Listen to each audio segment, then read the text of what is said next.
in all his wisdom, had to put a bird on the planet that cleaned up the dead so that diseases would not be spread and we didn't have to look at things like that. So, this is your cleanup crew. This flies around with those great wings and can actually fly at an altitude of 30,000 feet.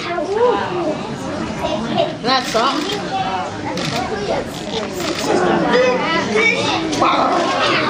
Actually, the largest vulture.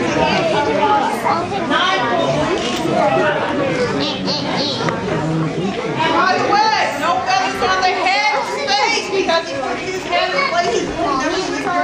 I want to see another. Some vultures in Africa, like the lobster,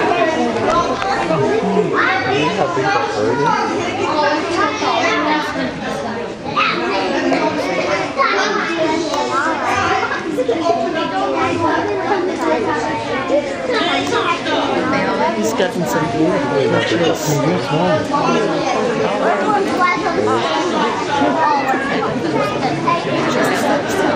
Finale.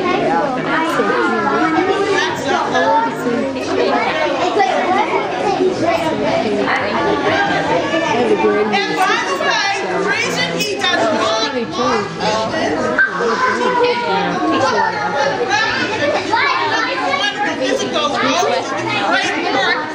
he was orphaned. Development, we have to find out what's next in the area between here.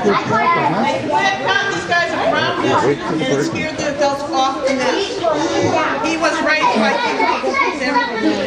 Now I'm going to actually ask one more question before I ask. What is the defense of a vulture?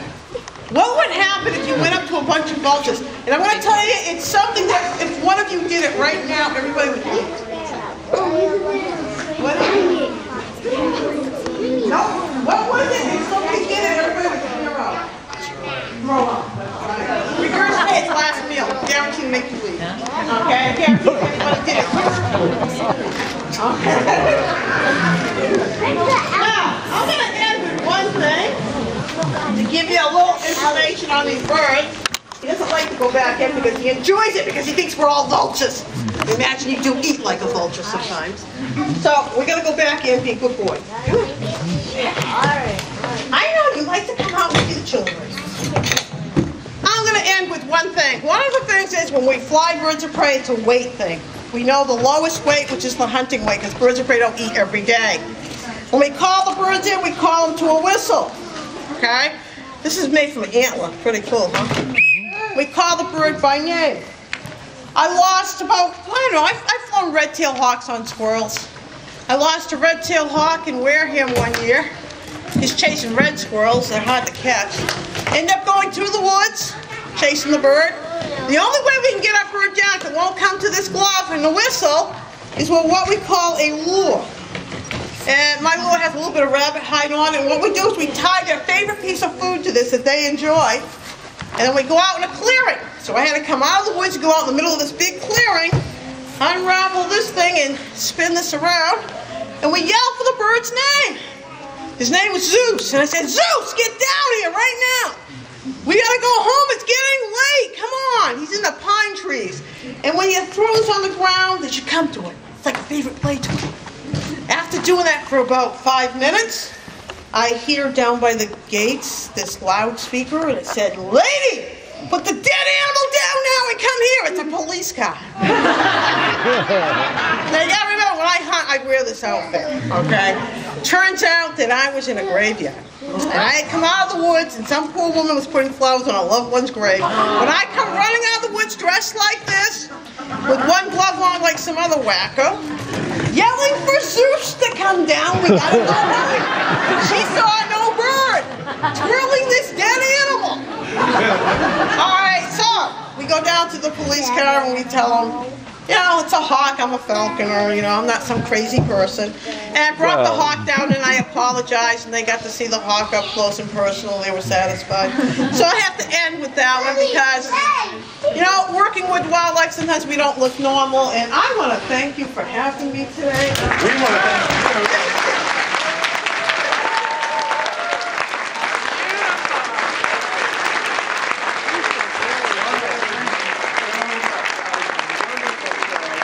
Isn't that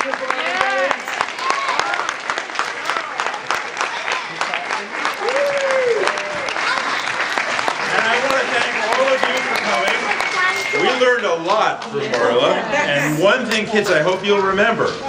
We need to preserve the space for these wonderful birds to fly in. And if they didn't have trees to land in, we couldn't have these beautiful birds. So when you grow up, you have to do what your parents are doing and help the Attleboro Land Trust and the other 1,700 land trusts in America preserving open space. There's now 27 million acres of land in the United States preserved by land trusts. We have just a little less than 300 acres of land that we're preserving here in Attleboro now. We're going to add 110 acres that will be owned by still by the brothers here at La Salette, but they're giving the development rights to the Attleboro Land Trust and the Mass Audubon Society to preserve. So we need all of your help to do this. We don't have a very big endowment. Thanks to some of the people here, my friend David German tripped in this year a little bit, so we have a little bit of endowment, but for the 300 acres of land, we don't have so much. We had a wonderfully successful campaign together with, as I say, with the Mass Audubon Society, and raised $750,000 this year to preserve just this piece of land, but we don't have much to use to preserve the other 300 acres of land. Yes. So, what I want to tell you is that we have our wonderful newsletter that Vic Bonneville has just put out with some very thought-provoking articles and some interesting stuff. In the back on the way out, we have Attleboro Land Trust t-shirts for only $5 that are very beautiful.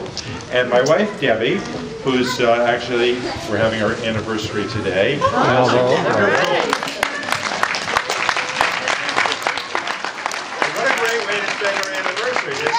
The highlight of our anniversary today for sure. Debbie has some wonderful sign-up forms, and we need all of you to join the Land Trust, because what we need more than anything else are members.